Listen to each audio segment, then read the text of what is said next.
Now, that means that you're taking sewage and pushing them toward your kitchen. I think that's insane. That lacks practicality. You don't see it anywhere in nature. Everybody's trying to get rid of the waste out of the house because they're toxic. No question about it. So you must understand that there's another channel for eliminating cellular waste, and it becomes very obvious. And you can see this firsthand. And you can see when you correct this problem of the inability to remove cellular waste, and you can begin to see the effects of that.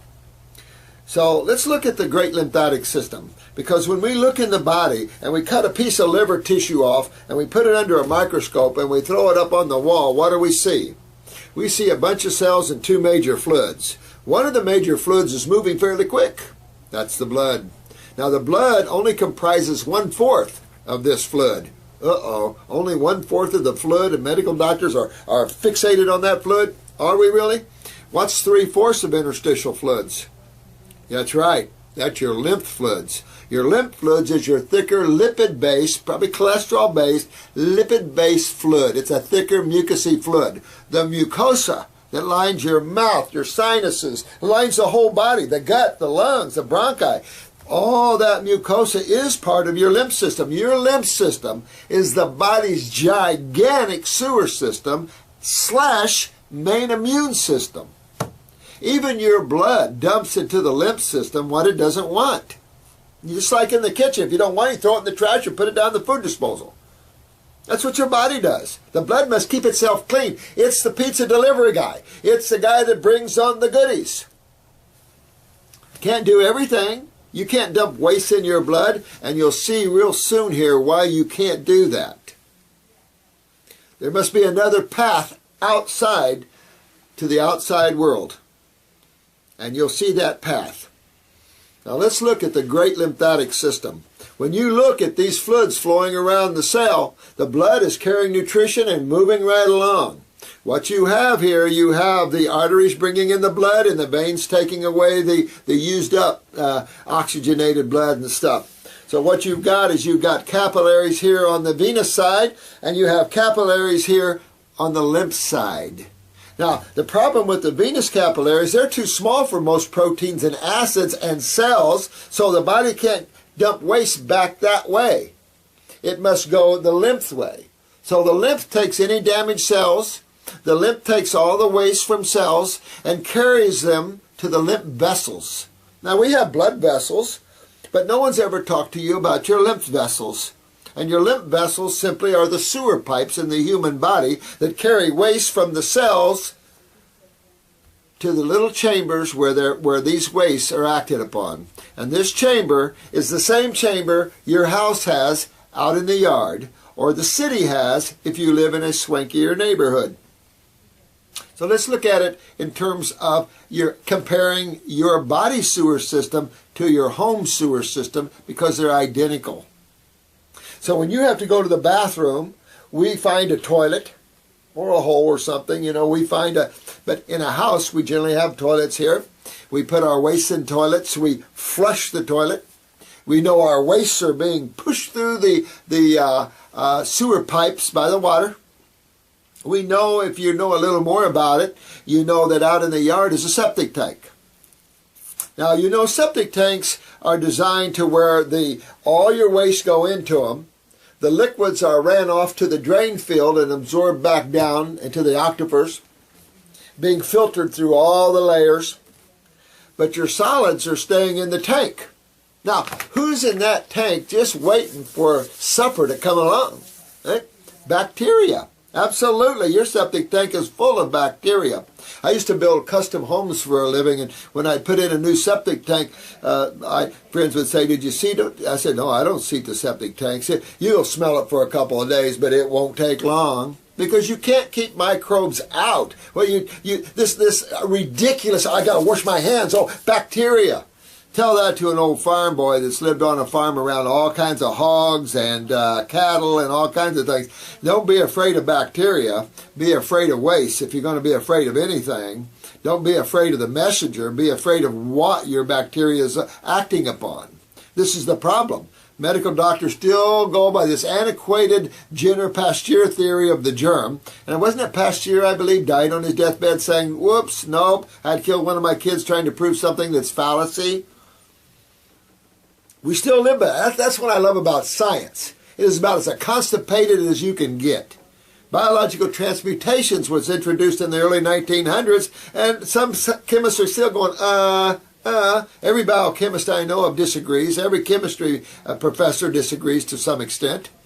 So just understand that science is already here. Science is God. Science is nature. This is a large laboratory or biosphere that is supporting untold amount of life forms on it.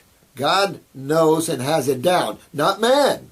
Man is too busy trying to dispel what God did or put some kind of curve on it that has no basis in reality. What's going on is going on in life, and it's going on without the help of man. What man's doing is toxifying the planet even more. So your body does the same thing, from the cells to the lymph vessels to the body's septic tanks, and you've got hundreds and hundreds of septic tanks in your body. My house only has one. And the septic tanks in your body, of course, are called lymph nodes. And your lymph nodes are full of immune cells to take care of any damaged cells and bacteria. Now, what is the role of bacteria? To break down sewage? Same sewage in your septic tank as in your body? Absolutely. Because what is in a septic tank? Urine and stool. And I just gave away where your body gets rid of waste, didn't I? I just gave that to you. Because from the lymph nodes, medical doctors believe you reabsorb waste back into the venous system. They don't even consider lymph nodes as a big deal. They soon cut out your tonsils or adenoids or appendix or any lymph node you want. Just cut it. If it's swollen, cut it out. Okay, so let's look at this. Let's say that you got up in the morning, you use the toilet, you flush the toilet, and pretty soon you go, oh my God, this is backing up in my house. Something's blocked. So you call a septic man out. He comes out and he says, well, sir, your septic tank's full out there. Going to have to remove it. Well, don't I need a septic tank, sir? No, sir. No, we can get that right out of there for you. Well, okay. So what if my septic tank was full and I had it removed instead of simply cleaned out? I had it removed, but I kept using and flushing the toilet in the house. Think that'd be a bit of a problem for me in the house? Absolutely. It'd start backing up in the house and run me right out, wouldn't it? Well, when you take a lymph node out, you got cells on the other side of that lymph node dumping their waste to that lymph node. What happens to that?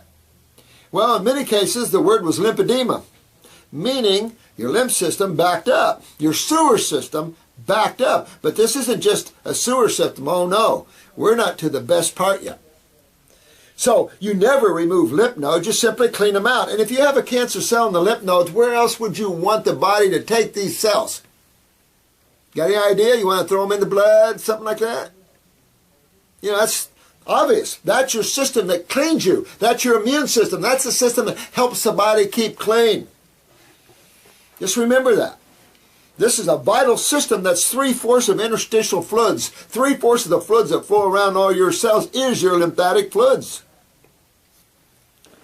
Now, from the lymph nodes, where does your waste go? Not back into the blood system.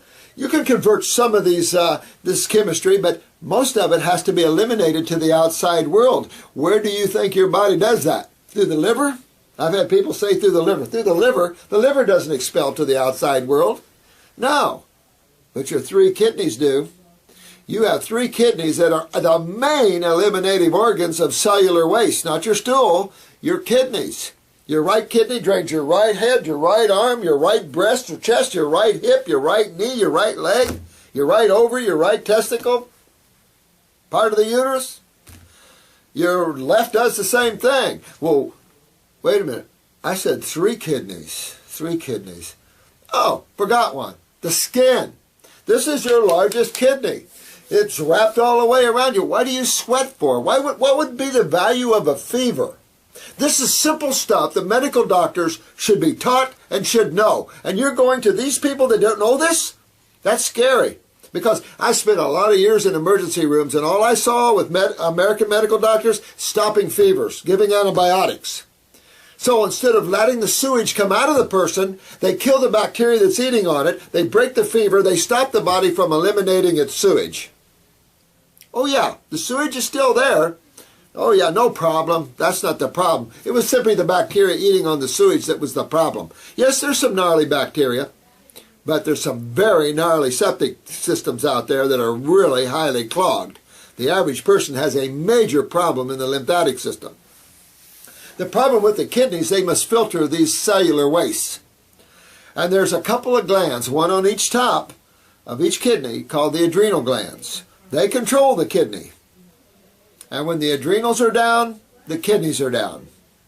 And it probably started the other way with all these high-protein diets, which are known to damage the kidneys.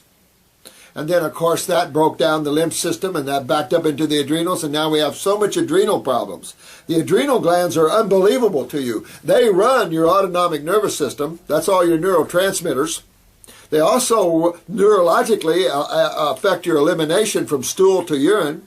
Then you have all your steroids, from cortisol, that is sugar metabolism, hence hypo or hyperglycemia, all the way to stilbestrol, breast shapes and sizes, all the way to mineral utilization, except for calcium, that's parathyroid. So you got tons of things going on, your estrogens, your testosterones, your aldosterones. You get all these sort of things are all created in the adrenals. So to have those adrenals down, not real good. Just in the beginning of this, I was dressing a lady that thought it would be okay to take corticosteroids in terms of pharmaceutical steroids because that would heal the adrenal glands. No doctor on this planet believes that. If he does, he should turn in his license, because most doctors at every level know that it has the opposite effect. It weakens the adrenal glands. That's why you don't keep people on steroids long. This is why a lot of veterinarians won't even give steroids to animals, because it shuts down their adrenal glands. What's the wisdom in that? There is none.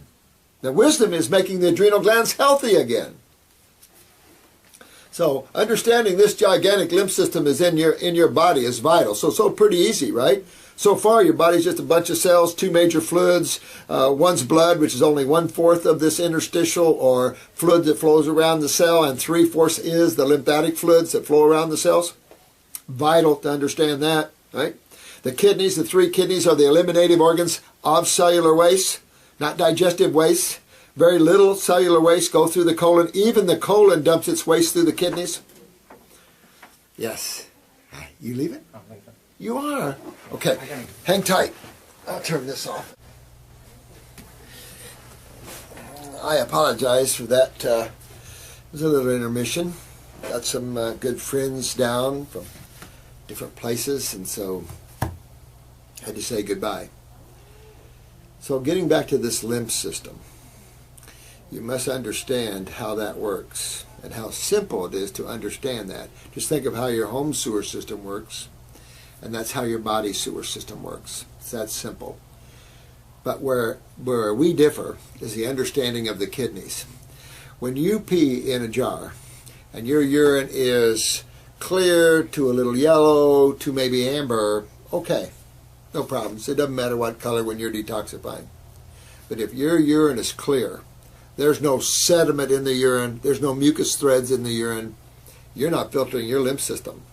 Remember, your urine should have chemistry in it. For males that pee in a toilet, your urine should head toward the bottom of the toilet. It should be more dense than the water.